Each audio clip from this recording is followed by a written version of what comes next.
কালো বলে, রঙে কালো বলে, সবাই বলে কৃষ্ণা মালিনী। শোনো শোনো ওরা নন্দিনী। বাবা বাবা বাবা, তোমার নাম কৃষ্ণা? জানো তোমাকে না খুব পছন্দ হয়েছে। একে তো আমার বধূর নাম কৃষ্ণ, তোমার নাম কৃষ্ণা। বধূর যেমন গায়ের বর্ণ তোমার তেমন গায়ের বর্ণ।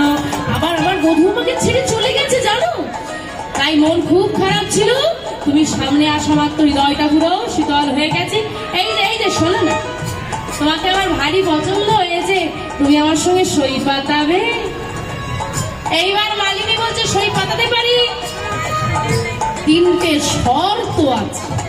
বলো কি শর্ত? প্রথম শর্ত, তোমার আমার বন্ধুত্ব কোনোদিন ভাঙবে না।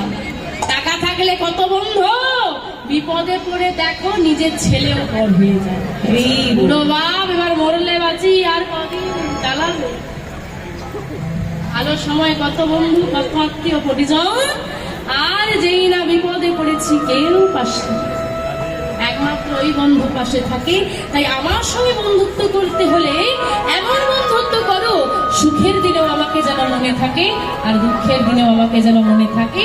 আমরা গোবিন্দের সঙ্গে বন্ধুত্ব করেছি, তবে সুখের দিনে তাকে মনে রাখি না, দুঃখের সময় মনে করি, এমন করলে হবে না। বিনোদিনী বলল বেশ তাই হবে। দ্বিতীয় শর্ত, তোমার আমার মধ্যে কোনো মান অভিমান চলবে না। আমার বিনোদিনী মান করে আছে না, মান কেমন করে ভাঙাচ্ছে দেখো, বলে মান অভিমান চলবে না।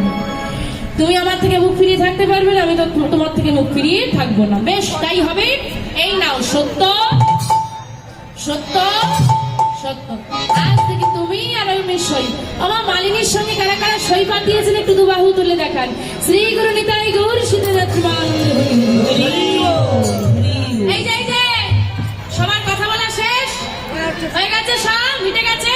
ললিতা এসে যে সবার কথা বলা শেষ, এবার আমি বলবো সবাই শুনবে। কে এসেছে? ললিতা। এইবার গোবিন্দ ভয় পাচ্ছে, এতক্ষণ ঠিকই ছিল।